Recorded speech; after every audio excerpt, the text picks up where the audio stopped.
ये कहानी Lord of the rings की तीनों फिल्मों से पहले की है, लेकिन इसे उनके बाद रिलीज किया गया था। इस फिल्म में अलग अलग जातियों के लोग दिखाई देते हैं, जैसे कि एल्व्स जो बेहद अमीर और हुनरमंद होते हैं। ये पहाड़ों में रहते हैं और हाथ के काम में माहिर होते हैं। एल्व्स अमर होते हैं, यानी वो कभी मरते नहीं, इसलिए कई लोग उन्हें भगवान जैसा मानते हैं। कहानी में 5 जादूगरों विजर्ड्स का भी जिक्र आता है, जिनमें गैंडल्फ द ग्रे, सारूमन और एक तीसरा जादूगर ब्राउन कहलाता है। इन तीनों का किरदार इस कहानी में देखने को मिलता है। दूसरी ओर हॉबिट्स नाम के छोटे कद के लोग शायर नाम की जगह में रहते हैं। वहाँ पर न लड़ाई होती है न हिंसा। वो लोग बस खाते पीते मौज मस्ती करते हैं और हमेशा खुश रहते हैं। अब बात करते हैं ऑर्क्स की। ये दरअसल राक्षसों की एक प्रजाति है जो हर जीव के दुश्मन है। इनके नेता का नाम है अजोग। इनके साथ ही गॉब्लिन्स नाम की प्रजाति भी होती है, जो कि ऑर्क्स की ही एक शाखा है। तो ये थी वो अलग अलग प्रजातियां जो आपको इस कहानी में आगे देखने और सुनने को मिलेंगी। अब आते हैं असली किरदार पर, बिल्बो बैगिंस,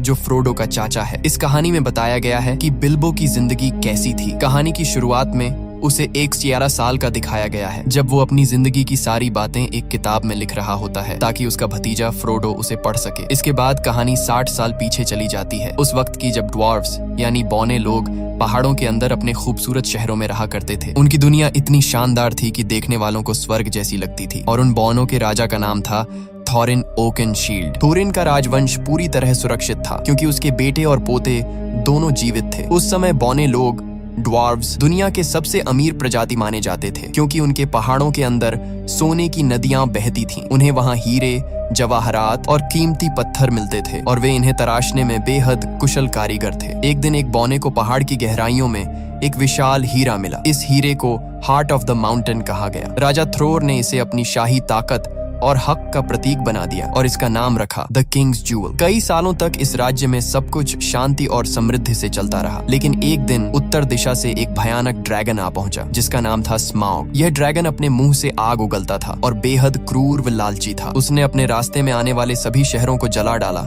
और फिर उस पहाड़ में घुस गया जहाँ बौने रहते थे। उसने सारा सोना और खजाना अपने कब्जे में ले लिया, अपनी लालच और शक्ति दिखाने के लिए। इस हमले में वह कीमती हीरा हार्ट ऑफ द माउंटेन यानी राजा का हीरा एरेबोर भी खो गया। जो बौने कभी सोने के साम्राज्य के मालिक थे, अब बेघर और बेसहारा बन गए। स्माउग नाम का वो ड्रैगन पूरे इलाके पर राज करने लगा और सारे बौनों को पहाड़ों से भागना पड़ा। इसी दौरान एल्व्स की सेना वहां पहुंची। राजा थ्रोर का पोता थ्रेन उनसे मदद की भीख मांगता है, लेकिन एल्व्स ने मदद करने से इनकार कर दिया। उनके राजा को डर था कि अगर उन्होंने कुछ किया तो उनके लोग ड्रैगन के क्रोध का शिकार हो जाएंगे, इसलिए उन्होंने मुड़कर देखना तक गवारा नहीं किया। इसके बाद बौने पूरी तरह बेघर हो गए। वो जंगलों में भटकने लगे और राजकुमार थॉरिन को इंसानों के लिए मजदूरी तक करनी पड़ी। जो लोग कभी सोने के महलों में रहते थे, वो अब दर दर की ठोकरें खाने लगे। इस तरह वो बौने जो कभी स्वर्ग जैसी जगह पर रहते थे, अब हमेशा के लिए अपना घर और राज्य खो बैठे। कई साल इसी तरह बीत गए। फिर एक दिन जादूगर गंडाल्फ द ग्रे ने बिल्बो बैगिंस के घर पर एक अजीब सी पार्टी रखी, जिसके बारे में बिल्बो को खुद कुछ पता नहीं था। उस रात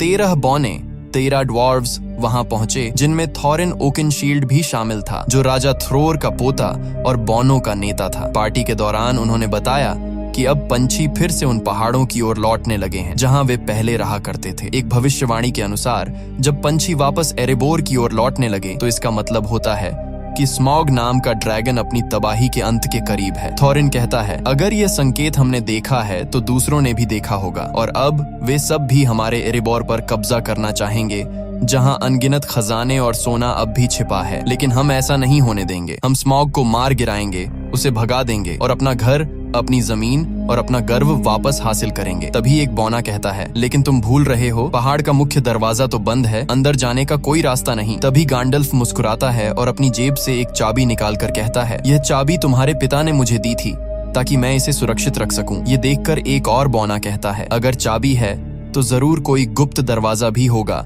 जिससे हम अंदर जा सकते हैं। गैंडल्फ द ग्रे कहता है, हाँ, पहाड़ की दीवारों के पास कुछ पुराने खंडहर हैं जहां से एक गुप्त रास्ता नीचे के कमरों तक जाता है, लेकिन उस दरवाजे को ढूंढना आसान नहीं होगा क्योंकि एरेबोर के दरवाजे हमेशा अदृश्य रहते हैं। इसके बाद गंडाल्फ एक नक्शा मैप निकालता है और कहता है, इस नक्शे में इसका जवाब छिपा है। शायद ये हमें बताए कि वह दरवाजा कहाँ है, लेकिन मुझे इसे पढ़ना नहीं आता। हालांकि मिडिल अर्थ में कुछ लोग हैं जो ऐसे नक्शे को पढ़ सकते हैं और इसके गुप्त संकेतों को समझ सकते हैं। हमें उनकी मदद लेनी होगी। गैंडल्फ आगे कहता है, इस सफर में बिल्बो बैगिंस भी हमारे साथ जाएगा, क्योंकि ड्रैगन स्मॉग बौनों की गंध को पहचानता है लेकिन हॉबिट्स की नहीं। इसलिए जब हमें पहाड़ के अंदर घुसना होगा तो बिल्बो हमारी सबसे बड़ी मदद करेगा। लेकिन बिल्बो डर जाता है। वो कहता है, नहीं, मैं नहीं जाऊंगा, वहां मेरी जान जा सकती है। अगर उस ड्रैगन ने मुंह से आग फेंकी तो मेरी हड्डियां तक पिघल जाएंगी। इसलिए वो साफ साफ मना कर देता है।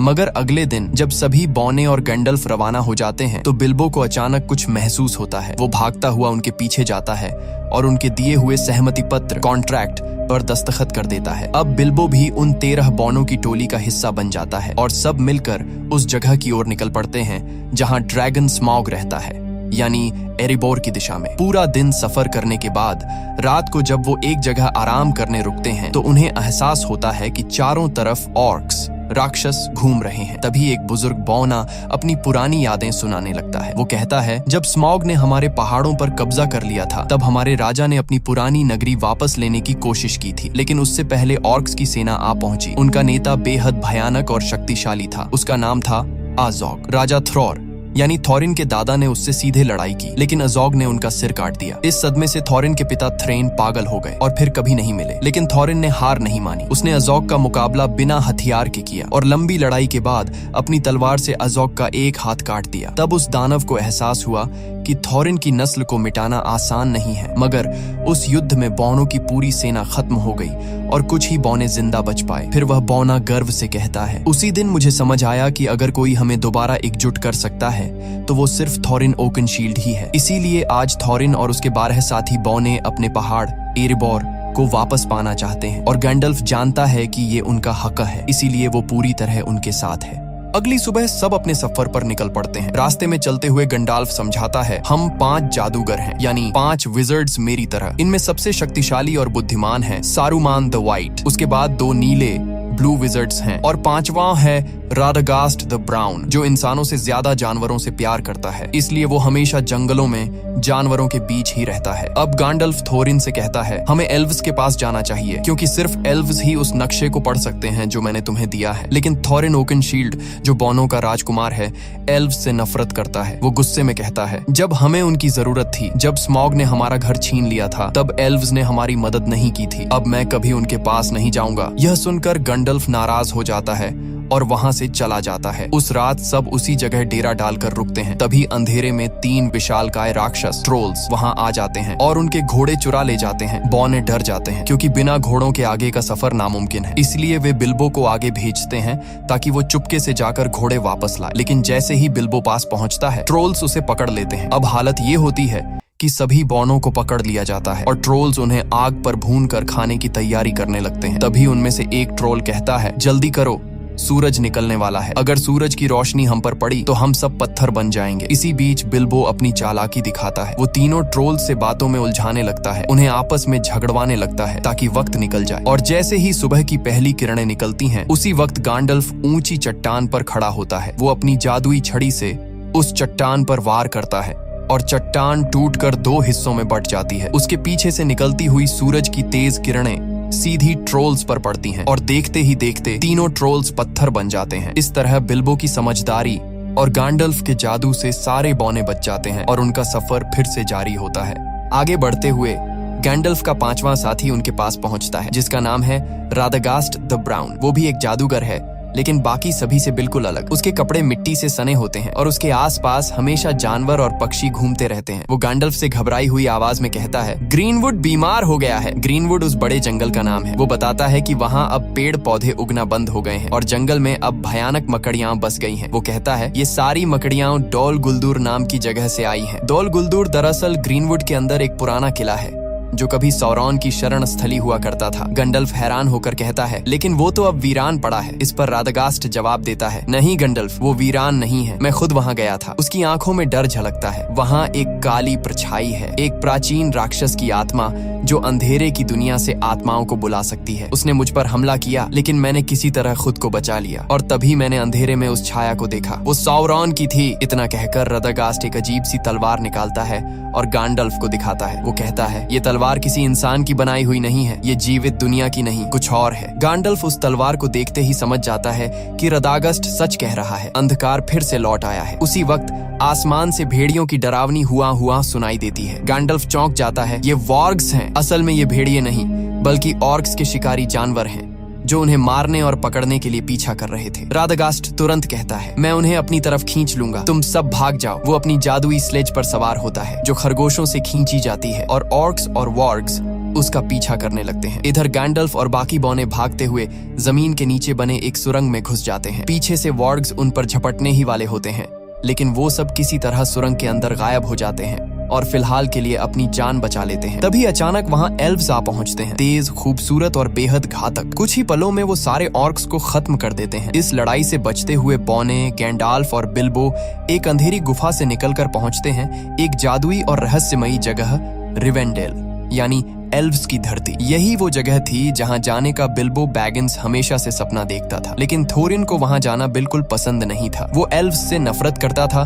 क्योंकि जब उसके कबीले को उनकी सबसे ज्यादा जरूरत थी तब एल्व्स ने मदद करने से इनकार कर दिया था। फिर भी गैंडाल्फ की मनाने पर थोरिन और बाकी बौने वहां जाने के लिए तैयार हो जाते हैं। एल्व्स उनका स्वागत करते हैं और उसी वक्त गैंडाल्फ थोरिन से कहता है कि वो नक्शा उसे दे दे ताकि वो इसे एलरॉन्ड यानी एल्व्स के राजा को दिखा सके। थोरिन पहले तो हिचकिचाता है, लेकिन आखिरकार मान जाता है। जब एलरॉन्ड नक्शे को ध्यान से देखता है तो उसे उसमें एक गुप्त संदेश दिखाई देता है। वो बताता है कि ड्यूरिन डे पर तुम्हें ग्रे स्टोन के पास खड़ा होना होगा और वहीं से तुम्हें वो गुप्त दरवाजा दिखाई देगा जो केवल एक खास चाबी से ही खुलेगा। वो आगे समझाता है कि ड्यूरिन डे वो दिन होता है जब पतझड़ का आखिरी चांद और सर्दी का पहला सूरज एक साथ दिखाई देते हैं और वो दिन बहुत जल्द आने वाला है। लेकिन एलरॉन्ड उन्हें चेतावनी देता है, तुम ही अकेले नहीं हो जो उस जगह पर नजर रखे हुए हो, बहुत से लोग वहां पहुंचने की कोशिश कर रहे हैं। और तभी वहां प्रकट होता है एक और शक्तिशाली जादूगर, सारूमन द व्हाइट, जो ताकत में गैंडाल्फ के बराबर है। सारूमन गैंडाल्फ से कहता है, हमें उन पहाड़ी रास्तों पर नहीं जाना चाहिए जहां ड्रैगन स्मॉग सो रहा है,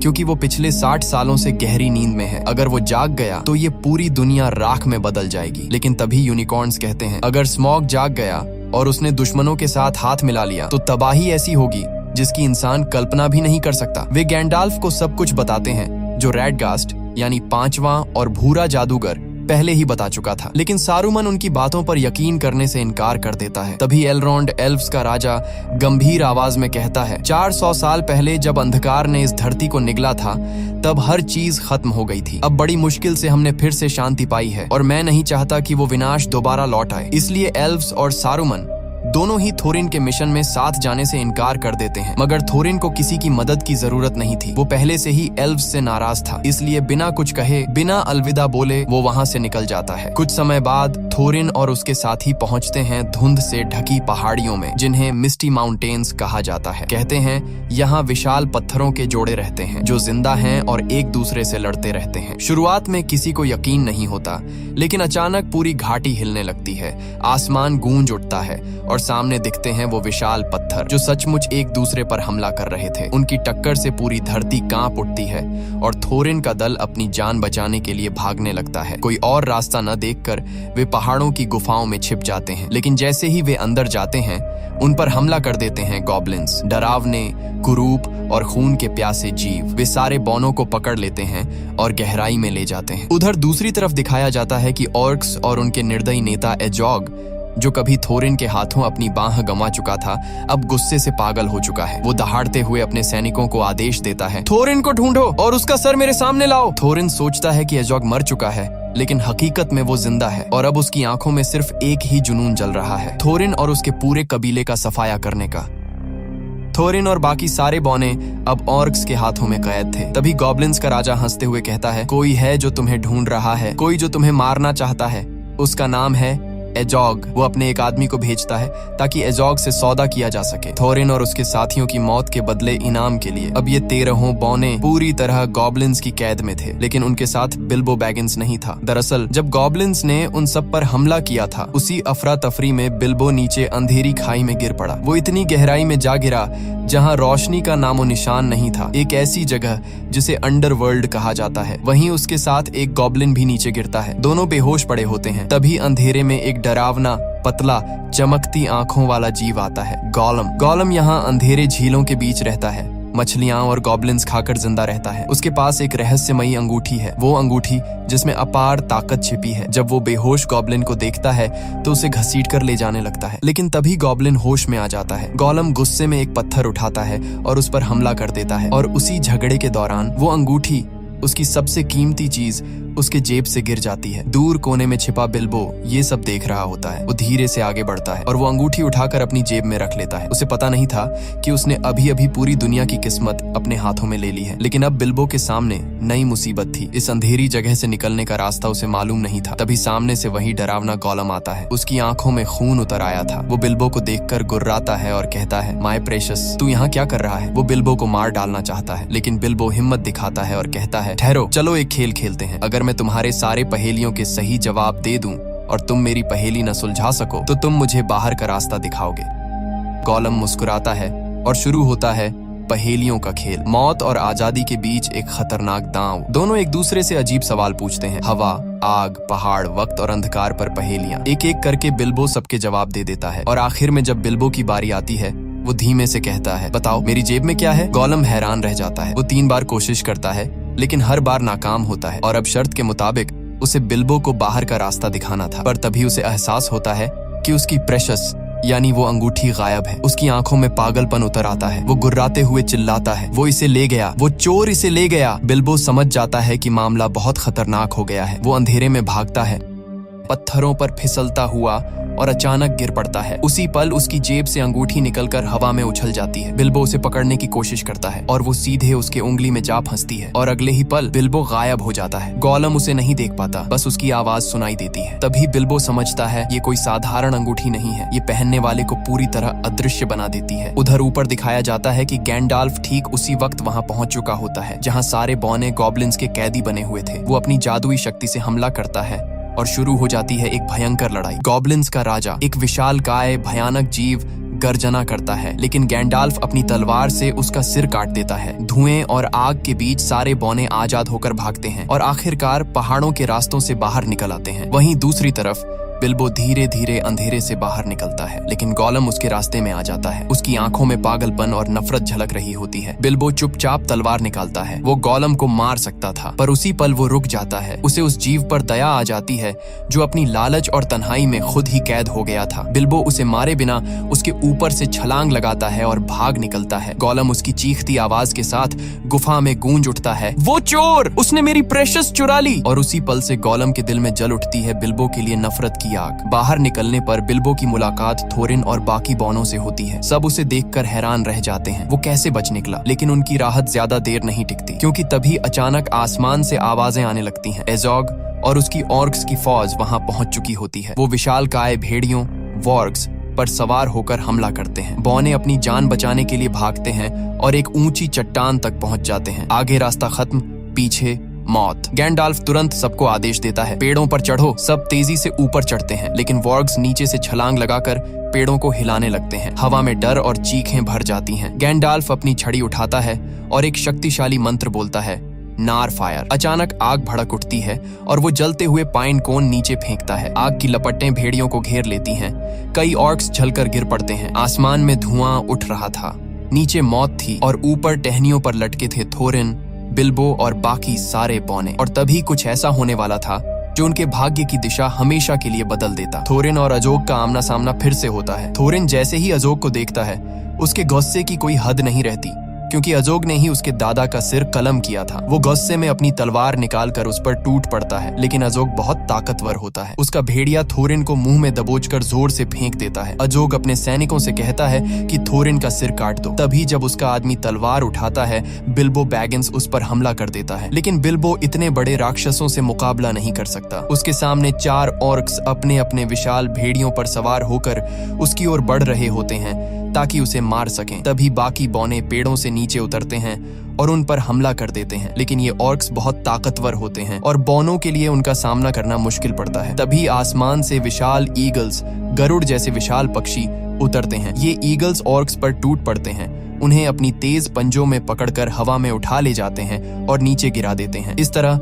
बिल्बो बैगिंस, थोरिन और बाकी सभी की जान बच जाती है। इन ईगल्स को यहाँ भेजा था गैलाड्रियल ने, जो एक एल्फ होती है और गैंडाल्फ पर पूरी तरह भरोसा करती है। उसे पूरा यकीन होता है कि गैंडाल्फ जो कह रहा है वो सच है और बिल्कुल सही है, इसलिए उसने मदद भेजी थी। ईगल्स सबको उठाकर दूर सुरक्षित जगह ले जाते हैं, जबकि नीचे अजोग और उसके बाकी सैनिक गुस्से में उन्हें जाता हुआ देखते रह जाते हैं।